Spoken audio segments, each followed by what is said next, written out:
Bonjour à tous, je suis ravie de vous retrouver pour une série de 5 capsules sur l'affirmation de soi. Alors avant de définir l'affirmation de soi, je voudrais déjà définir les objectifs de ces 5 capsules. Le premier objectif, c'est vous fournir des informations précises et des techniques pratiques sur l'affirmation de soi, vous encourager à adopter ces comportements assertifs pour améliorer vos compétences en communication, renforcer vos relations interpersonnelles et promouvoir ainsi le développement de vous-même. Et peut-être un dernier objectif, accéder à la résilience, c'est-à-dire que si vous êtes affirmé, si vous savez vous affirmer, alors vous saurez toujours mieux rebondir dans les situations difficiles. Qu'est-ce que l'affirmation de soi?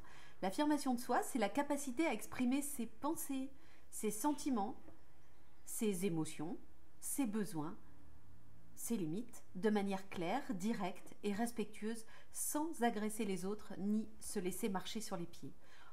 On dit en affirmation de soi, ni hérisson, ni paillasson. Cela implique de défendre ses droits, bien sûr, tout en respectant ceux des autres, de manière à favoriser des relations plus équilibrées et plus saines. Alors pourquoi c'est si important de s'affirmer? Eh bien, pour améliorer vos relations aux autres, que ce soit dans le milieu professionnel, mais aussi social ou personnel encore. Donc, c'est favoriser des interactions plus honnêtes, plus authentiques, plus respectueuses, ce qui renforce la relation. Ça permet de se sentir plus en sécurité dans une relation. C'est augmenter votre confiance en soi. Imaginez, vous savez vous affirmer. Cela va vous donner confiance en vous dans les relations. Et donc, quand la confiance en soi grandit, eh bien, l'estime de soi s'épanouit. C'est aussi une affirmation de soi, une bonne affirmation de soi permet de réduire le stress. Imaginez là aussi, si en fait vous avez cette capacité à pouvoir dire non, à pouvoir différer une demande, à pouvoir faire une critique, à pouvoir répondre à une critique, eh bien voilà, plus besoin d'anticiper de façon anxieuse dans la relation. Il n'est plus nécessaire d'y aller en mode combat ou d'être complètement soumis à l'avance. Cela va éviter aussi, bien sûr, les frustrations et puis les malentendus.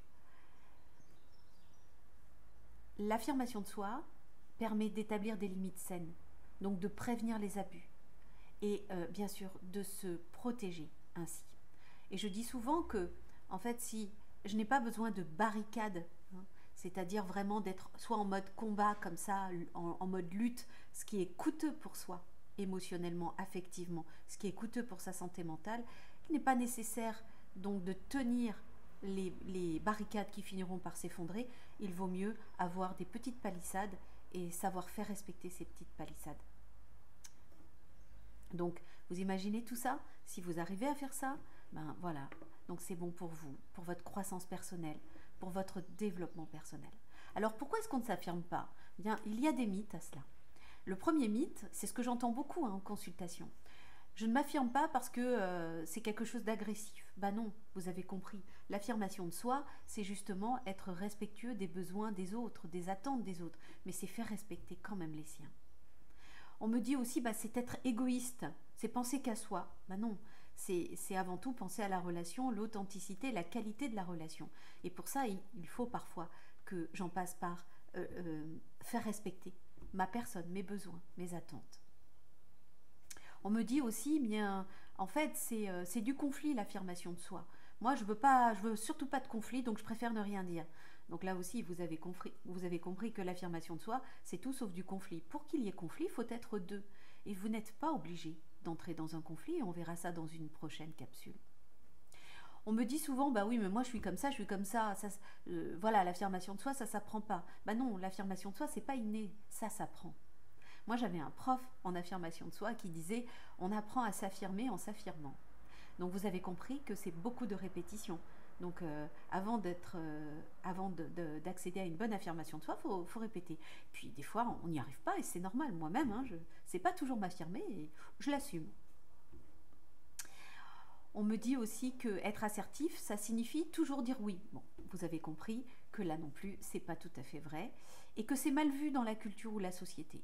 Non, en fait, là aussi, personne personne ne est réticent à l'idée d'être dans une relation authentique.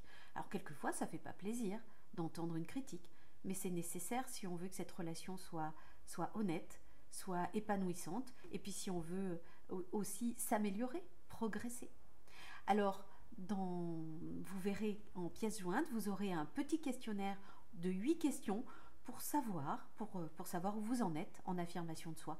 Attention, ce questionnaire s'appuie sur des questionnaires validés scientifiquement. Le mien, c'est vraiment, j'ai voulu simplifier, donc il n'est pas validé scientifiquement, mais il donnera quand même déjà, vous donnera un petit aperçu de votre affirmation de soi. Et puis le diaporama en PDF de cette petite présentation. Alors, la prochaine capsule, la semaine prochaine, eh bien, je vous apprendrai à identifier vos besoins affirmés et puis à les exprimer sans accuser ni blâmer.